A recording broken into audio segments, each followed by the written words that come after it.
Welcome to episode 92, part 4 of the list. That does not miss. Right here at Top Rope Radio on the YouTube. I'm Mike Hogan. And I'm just a cat. And let's get started with the list as we're going to talk about the PWI year-end awards. What happened this year, 2015, for the PWI, which is a great little thing. You get to fill out, hey, you put your own little thing in there who you think should have done this or that for the year. That's and true. sometimes you're right and a lot of time you're wrong. But we're going to start off with the Rookie of the Year. 2015, the Rookie of the Year, who won with a whopping 32% was Moose. A future star in my eyes. 32%, yes. And runner-up at 31%, ladies and gentlemen, is Tessa Blanchard. Yes, we got an interview with her very early on. Yes, one of our biggest shows, yes. So that was very cool that one of the original interviews that she has made it to the Rookie of the Year runner-up, and then in a far margin, 10% margin. Yeah. Well above. She was well above this next person. And this next person was only at 21%, was Braun Strowman. Who Vince loves, the big guys. He does. And coming in next with 12% is Dana Brooke. Well, I mean, she's getting on up there, but amazing is only 1% off from Moose was Tessa Blanchard. And in other votes was Patrick Clark. The other people, we don't know who they are. So. Up next is the Inspirational Wrestler of the Year. With a whopping 26% was Bailey. Give me a hug. Give me a hug. Don't give me a hug. Please don't. Yes, and the runner-up at 19%, a large margin there, 26 to 19, was John Cena. He's not too inspirational in my book. That's right. 11% was Kevin Owens. He's running on. Why did he inspire people? He literally attacked people, I destroyed their careers to get a Did I title. say anything? Why? Unlike most of the other top vote getters, Owens isn't a clean-cut fan He's favorite. not. Still, he inspired 11% of the respondents because he beat the odds and achieved his dream. He doesn't have the traditional look, but his talent, drive, and ambition took him to the promised land. Okay, well, there you That go. part makes sense, but the storyline part's like, No. oh no! And then 7%, only 7%, Sami Zayn. yeah, but he's in the top 4, so. He is, and other people that got voted was Chris Hero. Yes, for he was inspirational in his burger eating contest. Yes. Jay Lethal, I don't know what I guess being champions on it. Titus O'Neil, don't grab his arm, Don't grab nobody. Paige, and Cody Rhodes. What did he inspire people to do? I don't know. Most Improved Wrestler of the Year for 2015. Wow, he is amongst a bunch of women.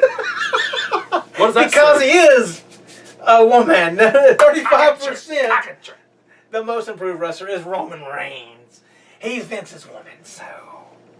But I mean, it's good. I mean, he won that. Well, That's it is. cool. I didn't notice that too. I'm glad you paid attention to that. The next 3 in a row are all women. A little bit strange. The next to 30%, I do agree, is Nikki Bella. She has definitely improved, yes. She has, and now she's had surgery, but they said that she will not be having to retire from it. She That's can good. come back, but she cannot do the rack attack anymore. Something else. Hey, you got to think. Sasha Banks at 8%, most improved, and 6% Bayley. And then in the vote for others was Tyler Breeze. And next year he'll be least improved because he'll be on, I almost said Sunday Night Heat, on Superstars every week. Baron Corbin, the NWA World Heavyweight Champion Jax Dane. That's pretty good. That's pretty good, yeah. New Day, primetime players. You mean Darren Young and Mark Henry? Rockstar Spud, I agree. Yeah. Jimmy Uso, I guess his other brother didn't need to improve. I guess when he was by himself. And the Vaughn Villains. Yeah, doing commentary? Come on, guys. The comeback of the year. The comeback of the year, and the winner with a whopping 34% of the vote, The Undertaker. They love The Undertaker. Yes, they do. And a large margin, too. Was it 20%? 34%. I'm saying 20% between the other two. Yeah, 20% different, yes. And the next one is the comeback of the year for the You Look Stupid. Yes. Mr. Sheamus, 14%.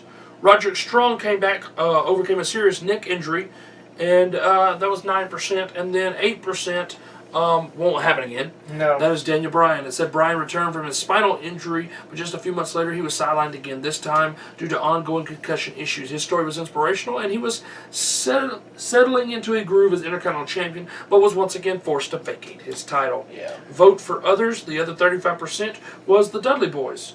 A Japanese person, Raymond Rowe, who came back from a near-death experience having a car crash. I was in a motorcycle wreck or something. Ryback didn't know he returned. When did He was gone for a while because he had staph infection. Staph But he wasn't gone that infection. long. I mean, Come he wasn't on getting now. any votes at all. And, of course, Sting. I'm surprised Sting's not in the top 4. I am kind of surprised myself. We have Woman of the Year. Woman of the Year! Woman of the Year! And they're all women. Roman Reigns is not in this group. That's weird. That's weird. And the Woman of the Year is the boss. Sasha Banks with 30%. She really gonna be the Woman of the Year after she wins the title She at is definitely, yeah, she WrestleMania. definitely is. WrestleMania. And you know how they do for the women at WrestleMania? She'll probably be right next to the main event. And they might actually give them time. That is true. Since they're building that up again, you know? Oh, yeah. And not a far margin for all these women, so that's No, good. no. Nikki Bella was number 23%, It's not bad. 19% for Charlotte, and 15% for Paige. And 13% was the vote for the others, was Bayley, Santana Garrett, Gail Kim, Stephanie McMahon, Sexy Star, which is Lucha Underground, and Taryn Terrell, who is now out of the business. Yes. She left. Up next is the Feud of the He Year. got him right on top of the head, didn't he? He did. The Feud of the Year was Brock Lesnar versus The Undertaker at 51. 51. Over half the votes. 51%. 18% gave it to Cena versus Owens. I agree. Yep. Seth Rollins versus John Cena at 6%. And Okada versus Tanahashi at 5%. And vote for others was 20% with Kurt Angle versus EC3. John Cena versus Rusev. My gosh, he had 3 different spots on here. Hardys versus Wolves. Jay Lethal versus Roger Strong. Roman Reigns versus Triple H. No, that'll be the Feud of the Year next year Yeah. when they do it again because of WrestleMania. Rusev versus Dolph Ziggler. Oh yeah, with the women thing. I almost forgot all about that. And Bray Wyatt versus Roman Reigns. Anyone but Roman. Anyone but Roman, yes. The most popular wrestler of the year, who doesn't get any respect. No. But 38% of the votes goes to Dean Ambrose. Ambrose. 19% was Brock Lesnar. 8% was Finn Balor. And 6% the newest signee to Ain't signed yet. NXT. Well, he's already said he's coming, but wouldn't that suck though? They already announced his match. No. And what if he does not pass the physical? They say he wrestles the match and leaves, goes back to Japan. They'll let him wrestle He one. wrestles, loses, and goes. Yes, if he doesn't pass it. They'll at least let him wrestle that one. They already, since they already announced it, he'll wrestle, lose, and go back to Japan. Interesting. That was Nakamura. Yes, Shinsuke Nakamura. I totally messed up the first name, but anyway. And they said about him, Jim Ross likened his appeal a cross between Michael Jackson and Freddie Mercury with a hearty dose of strong style thrown in. The New Japan star is the closest thing wrestling has to a rock star. There's a considerable buzz about him being on WWE's radar, and he is. Yeah, if he just passed the physical. 29. They should probably make them pass the physical before they announce the matches. Thank you. That's not smart, guys. No, you don't announce for it. Ooh, that's You're the bad. guy signed, seal, and deliver before you announce anything. Thank you. 29% was the others was Bayley, Jay Briscoe, John Cena, Roman Reigns, Ryback, the Young Bucks, and Dolph Ziggler. Up next, the most hated wrestler of the year. I totally agree. With 34% of the vote, Seth Rollins. Totally agree. Who next year will probably, well, Be the he may comeback of the year. He may be the comeback and the most popular. Might be. Because everybody cheered him when he won his when he I was. figured that was going to be in there on the hated too. Of So course. But at least he's not in the top 4. That's good. that is good. Yes. 15% was Kevin Owens. 10% was EC3. I agree with that one. Bray Wyatt at 6%. Yeah, because he's kind of hated but kind of loved at the same time. 35% was the other votes. Was The Authority, Big Show, John Cena, Brock Lesnar, Eva Marie, The Miz, Roman Reigns, Rusev, Sheamus, and Eric Young. Because you told all your fans to go F themselves. I'm surprised he went higher up then. Right? He was the last name on here. I would have thought he would have been there where EC3 would have been. Match of the year, ladies and gentlemen. The Match of the year for 2015. This has probably never happened before. Ever. Probably not. Number 24% of it was Bayley versus Sasha Banks, and I don't know which one it is. Maybe that tells you which one it is. This is funny. The next one at 15% is Bayley versus Sasha Banks. Wait, what? We in Groundhog's Day? What the heck is going on here? It says their initial encounter in front of a packed Barclays Center, August 22nd, is considered a breakthrough match for women's wrestling. A decided underdog, Bayley, hit a reverse Hurricane Rana from the turnbuckles and a Bayley to belly to capture the NXT Championship. So that is the 30-minute Iron Man. Yep, Iron Man match. Not Iron Woman. Triple H says, no. Don't change the name just because they're a woman. Nope, that was the Iron Woman match, got the most votes, and then the other one, they won the title, got the second. That's pretty good. That is very good. And then 11% was Brock versus Cena versus Seth, which I agree. That was a very good match. It was. And then 9% was Kevin Owens versus John Cena. Which one was that one? Probably where he won. It says Owens is known to talk a pretty big game, but he also has a knack for backing up his boasts.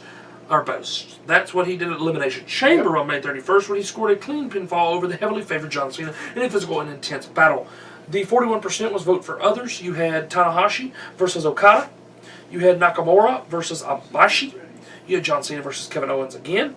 You had Jay Lethal versus Jay Briscoe. Oh yeah, for their title versus title thing. Oh yeah. EC3 versus Kurt Angle. John Cena versus Cesaro. Roderick Strong versus Jay Lethal. And Brock Lesnar taking on The Undertaker on 10/25. Was Hell in a Cell. Yeah. Wow.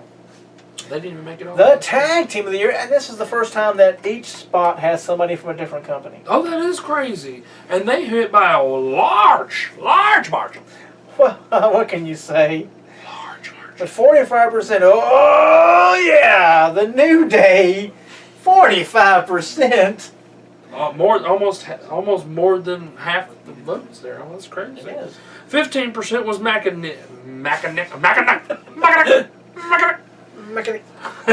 to combine their names. Matt and Nick Jackson, the Young Bucks. Number 2 spot. Yes. 12% was Eddie Edwards and the guy that nobody likes, Davey Richards. 3rd spot. And finally, coming in the rear, at 7% was Kyle O'Reilly and Bobby Fish. Which, I mean, I would swap the two of those. But Which ones? TNA and Ring of Honor, I'd swap the two. Yeah, that is true. Because yeah. But Davey Richards is so daggone tiny. He's so short. He is tiny. And vote for others was Carl Anderson and Doc Gallows, which they may get a bigger vote now they're going to be in the WWE. Lance Archer and Davey Boy Smith Jr. out of Japan. Jay and Mark Briscoe, Cesaro and Tyson Kidd. If they wouldn't have both been hurt, they would be higher up on this. Christopher Daniels and Frankie Kazarian, Matt Taven and Michael Bennett. That'll be the last time they're on this list. And Darren Young and Titus O'Neil. You mean Darren Young and Mark Henry, right? Yes. Or Darren Young and Damian Sandow. Yes. The Wrestler of the Year! Wrestler of the Year. In a huge margin. Oh, really is. 60, the most votes. 62%. We're going to give you 4 and then give you the rest of the year last. 5%, ladies and gentlemen. 5% was John Cena. John Cena. 12% was Roman Reigns. So 2 to you guys, back to back. 2 to be back to back. Yes. 15%, ladies and gentlemen, was Ring of Honor with Jay Lethal. Now we're going to give you the votes for the other people. They're only 6%. Other 6%. 6% was spread out amongst well, all these. The guy who got the rest of the year, 62%, ate up a lot of votes. Alberto El Patron, EC3, Brock Lesnar, Nakamura, Okada, Kevin Owens, Prince Puma, Roderick Strong, and AJ Styles was the 6th percentile. They all share 6%. That's scary. Because, ladies and gentlemen, at 62%, the Wrestler of the Year, the consummate professional, the man the WWE was pushing to that glass ceiling, and it was breaking wide open. He grabbed the brass ring and ran with it. We're not talking about Cesaro at all. And he may be Wrestler of the Year for a few years. He may be, because, ladies and gentlemen, we're talking about Seth Rollins. And I agree with it. Is that it? And you can give that one there. The Stanley Weston. Stanley Weston Award goes to, I don't know who Stanley Weston is, but it goes to Roddy Piper. Yes. So, I guess for his achievements in the wrestling world. Right. Very upsetting. It kind of throws you like he's going to be. But of course it does.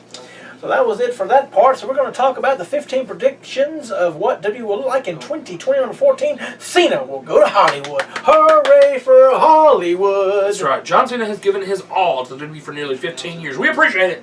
But you can go on. Yeah, And thank people have you. noticed, besides just working in the ring, Cena has started multiple WWE film productions, which have also done fairly well in DVD sales. Cena has parlayed his WWE Films career into bit roles in 2015's Trainwrecks and Sisters, and he's in the new one with Will Ferrell and Mark Wahlberg, where the dad and stepdad. Oh, is he in that one too? I can't remember the name of it now. Oh, here, Daddy's Home. Daddy's Home. He's in the very last scene and says one word. That's it. That's funny. But it kind of makes the movie. It makes sense. It makes it all well rounded. Have you seen the picture from Trainwreck? No. Okay, keep going. Isn't that with him and that girl? I know they have sex in the movie. That's about all I know. Yeah, I wonder if you got any tips from Dolph Ziggler. It's his ex-girlfriend. So. Yes. But anyway, with both movies giving him rave reviews, it is only a matter of time before Cena, who is pushing 40, capitalizes on his current stock in Hollywood and becomes a part-timer in the WWE. Safe to say, Cena won't leave the company hanging without a top star and will most likely be a part-timer in the next 5 years. Hogan went Hollywood, Rock went Hollywood, Cena will go Hollywood. So the bold prediction is Cena will obtain a regular role on a major television show that has nothing to do with wrestling and will make a few yearly appearances on Raw. I don't even think it's going to be a TV show. I think he's going to be in constant movies. Yeah. Maybe he'll be in the Expendables 5 whenever it comes out. He needs to be in We're on Expendables 4, I believe, now. Yes. And maybe it won't be in that one because they're talking about, I don't see how it's going to happen, but they predicted, they're saying 3 of the top names are going to be in it. Is The Rock, Austin, who died in the first one. Yes. How you bring him back to life? He's going to be a zombie in this one. And the bad guy in it, hopefully he doesn't say a bad word, is Hulk Hogan. Which, did you see the tweet that he retweeted? No, I did not. Said, I'm a huge fan. Can an N-word get a retweet? No, he did not! He retweeted it! He retweeted it. It was a fan that said, I'm your biggest fan. Can an N-word get a retweet? And people underneath it said, do you not read before you retweet? Are you stupid? Okay, he ain't coming back. Retweeting it is like saying it. I know. Gosh dog it, people. Up next is 13 biggest matches that he should have booked in the 80s, but didn't. Number 12, The Ultimate Warrior versus Ricky the Dragon Steamboat. Would have been a good match. Think about this for a second. Together, Both being faces, but still. of course, but together, Hogan and the Ultimate Warrior created a more than memorable main event match for WrestleMania 6. Despite the limited in-ring abilities of both men, and the following year, Randy Savage and Warrior produced the greatest match in the Ultimate Warrior's entire career. Given the limited abilities of Hogan and Warrior, imagine what Ricky the Dragon Steamboat could have done if put in this position. Ricky Steamboat and the Ultimate Warrior were always babyfaces, remaining as good guys throughout their entire career. With that in mind, there really was never any time in which they could have realistically expected to be paired against each other. Still in the 80s, these two were at the top of the industry, and this clashing of styles would have been interesting to see how it held up to some of Warrior's other matches. But saying their faces doesn't mean anything because Hogan and Warrior are both faces too. Yes. They were the two top If faces. it falls in there where they have to meet, it makes it so much better. I know this sounds bad, but it's like Austin and The Rock when they were... Now, that part doesn't sound bad. It's Right. like Austin and The Rock when they were faces. Mm-hmm. It's like Roman Reigns and John Cena.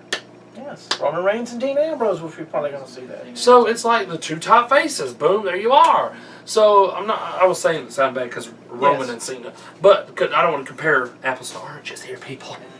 But Ricky Steamboat and Ultimate Warrior, I think Ricky could have... If Rick Rude could pull out a great match with Ultimate Warrior, I think Ricky Steamboat could have done even Yeah. better. Macho Man did well with Warrior, but they're both kind of crazy. They are. So, I mean, I would like to have seen it. with a normal-minded person in the match, could have been even better. It could have been really good. Now on to the Hall of Fame. Hall of Fame. We're going to talk about the Hall of Fame. We always talk about that. We're going to throw it in here and there and everywhere. Now we're going to talk about should be, might be, not at all. We'll start with the might be. How about that? We'll start with the might be. The I might can see it. I mean, he's still part of the company. He is part of the company, and he is one of the greatest announcers of all time. He's done stuff by himself that he could, call a whole He pay-per-view. could call a whole pay-per-view, he could call a whole TV show, he could call whatever he needs to by himself and stay entertaining, keep it entertaining, and not lose his voice, and keep the whole show going. He could have been. It could have been really great on Raw. Could have. But I understand you got your style. You got somebody yapping in your ear 24/7, telling you do this, and this. I mean, it can never get old. And I think he's found his niche being with the WWE.com crew. And the shop crew and all that kind of stuff. But we're talking about Joey Styles. And I can see Joey Styles going in. Very much so. I can definitely see it happen. The not at all. And you got Taz, Tommy Dreamer, Dudley. There's a lot of people who could induct him. Paul Heyman. I can see Paul Heyman putting him in. Well, since Taz doesn't work for TNA, I mean. But I can see Paul doing it because Paul could talk about his contributions to ECW and what, if they didn't have Joey Styles, ECW wouldn't have been what they were. So I can see Paul Heyman doing it. The not at all. Not at all, yes. Let me spell it out for you. Just spell it out for you. You're going to spell it again? Spell it out for you. Ain't talking about soft. Ladies and gentlemen, we're talking about JEWF, JAEET. Yes, ladies and gentlemen, the man who was fired publicly live on the simulcast of Raw and Nitro. Yes. At the same time, he spelled it out for him, and he said, "You're F-I-R-E-D, fired." And he kept his word. He did. I mean, he probably would have been brought back if he didn't held them up for money when he had to drop the title to China. If he would just said, "Look, I know I'm without a contract. Here's a handshake agreement. We'll keep on the same amount of money that we're talking about. I'll drop the belt and leave." But just, I mean, soaking up every last penny. Yeah. That's pretty wrong. Again, I never say never, but right now I say never will happen. Well, plus his association with TNA and Global Force and all that. I don't see any point in him going in there. No. I mean, he pretty much went into a Hall of Fame that he created, so it's like, whatever. Yeah. That's what you want to do. On a TV show instead of on an actual ceremony. I know. Whatever. I know, we used to make it all pomp and circumstance. Now it's just like, weekly edition of TNA Wrestling. We're going to do a Hall of Fame. One of them was a house show. But let's talk about who should be. Next year's headliner. Yeah, I believe so. I can see it right now. I can too. That's like happened to Edge. Edge retired 1 year. Next year he was a headliner, yes. And we're talking about Daniel Bryan. Daniel Bryan definitely will be in the Hall of Fame. I mean, as long as somebody goes grabbing Vince, which everything should be great. Right. Don't grab Vince when he goes in the Hall of Fame. You don't want to overshadow anything. But yes, I definitely see Daniel Bryan going in. 3 good choices. There are 3. Three good choices. Thank you very much. Thank you. Now we're going to talk about 10. Shocking! WWE superstar fires and nobody saw coming. Number 2 this week, and we're counting on down. We are. CM Punk. Yeah, CM Punk technically quit when he walked out following the 2014. Can't believe it's been that long. I know, Tom. Royal Rumble, but the ever-vocal former WWE superstar made it abundantly clear on a controversial podcast he was in fact fired on his wedding day. No, I wish we could hear about that. The WWE has since denied that doing so was a deliberate act on their part, though based on comments from Punk, there was a fair bit of evidence pointing to it being a somewhat malicious move by Triple H. The fact is, with 2 conflicting sides of the story, chances are that the truth will never be fully established. Still, both Punk's decision to walk out and the fact he was ultimately fired were massively shocking. After all, it sounds like there was at least a small chance of reconciliation at one point until those papers arrived on the day the Chicago-born superstar was set to marry former WWE diva AJ Lee. The whole situation was poorly handled and a PR nightmare for the WWE, with Punk now set to head into the Octagon sometime in 2016, maybe 2017 now. I want to say 2017 now. He's lost the respect of many fans with his disparaging remarks about wrestling and completely dismissed the notion of ever making a return. He may want to see how he fares in UFC first, since writing the odd comic book from Marvel certainly won't pay the bills for very long.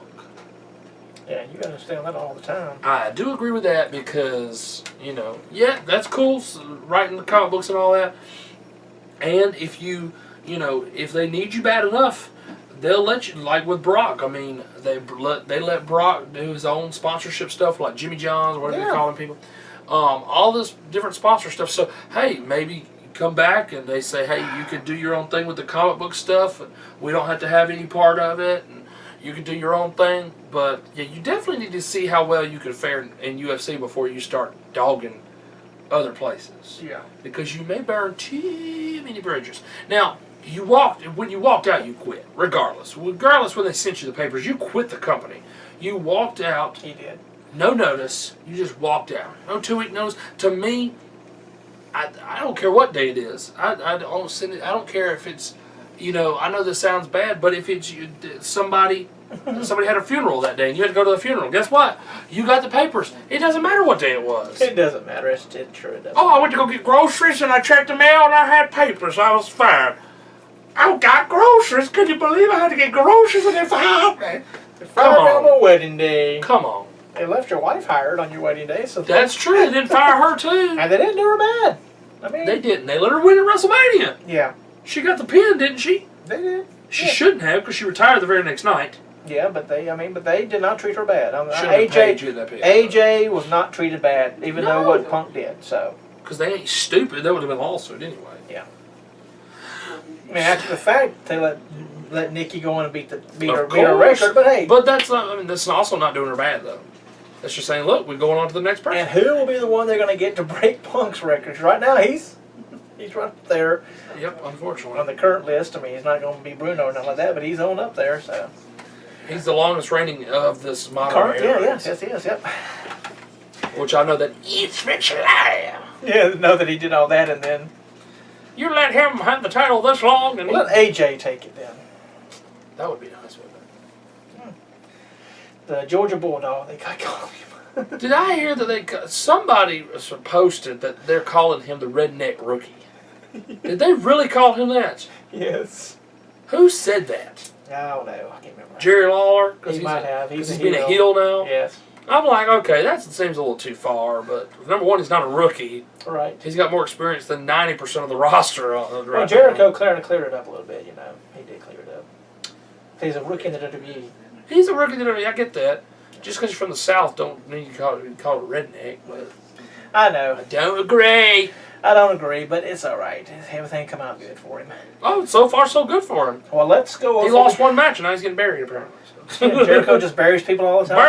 Buries them. I mean, Lord, he let Fandango win at WrestleMania, but he buries people. Right. Trust me. They won't even push anymore. Trust me. You say, give me one wrestler that buries people. Jericho's not on the list. Literally, the guy who, on that same show we were talking about, the same house show, was in a triple threat against Victor of the Ascension, not a tag match, against Victor and Baron Corbin.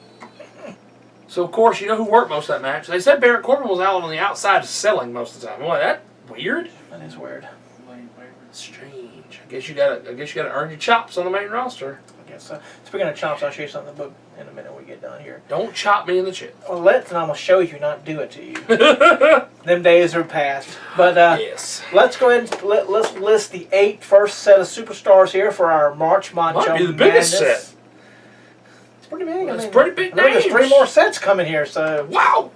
But we're gonna have champions. NWA WCW champions will be the setup for the yes. tournament. Champions across the board. It could be could be any championship basically. Right. But we have the U.S. champion Stan Hansen. Good pick. That's going to be in the March Macho Madness. Yeah, these 8 are not the 8. There's a not set bracket. No, not yet. No, I don't have a set bracket yet. yet. We have Stan Hansen, who was a U.S. champion. We have Booker T, the World Heavyweight Champion. We have Nikita Koloff, U.S. champion. We have Hollywood Hulk Hogan, a World Heavyweight Champion. Magnum T.A., who is a U.S. champion. We have This Is Sting as a World Heavyweight Champion. We have Lex Luger as a United States champion. And last, we have a World Heavyweight Champion and the Nature Boy, Ric Flair. Exactly.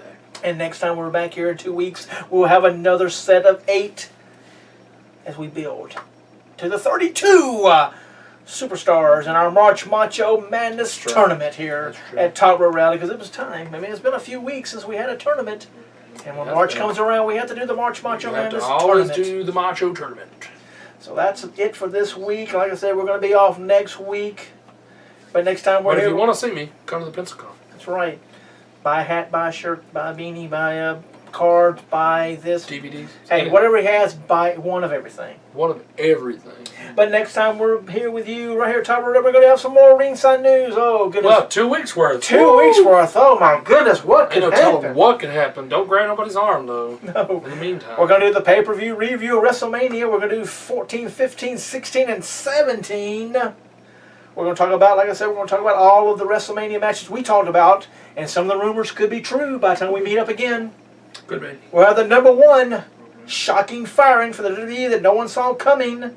We'll continue the biggest matches we should have be booked in the 80s but didn't. Plus a whole lot more. I mean, people could have been hired, people could be fired, people could die. There's no telling. It's true. I mean, every week on Ringside News is always something big time. You know? It is. I mean, there's always a big top story. I mean, Brett was last time. This time was Daniel Bryan having to retire. I mean, Titus O'Neil touching people. Titus touching people a little bit. I know. Stop touching people. Jeez. Well, I want to thank you again for watching this week on this Valentine's Day. And also, don't forget, go see Deadpool. You haven't seen it. And tonight starts The Walking Dead Return. We're going to get it all. We're going to get... Watch NXT! Oh, yeah, great show. NXT. Definitely. Watch NXT. The future is here. Go check out The Professionals on Facebook. Professionals, yes. Professionals. Because they one day could be in NXT. They could be. So I want to thank you again for watching. I'm Mike Hogan. But I'm just a card. We'll see you in a couple of weeks right here at Top Rope Reality for episode 93. Wow. So much closer to 100. So much. So much closer. So much closer. That's 7 closer. 7. Yeah. I'll just show you this here now.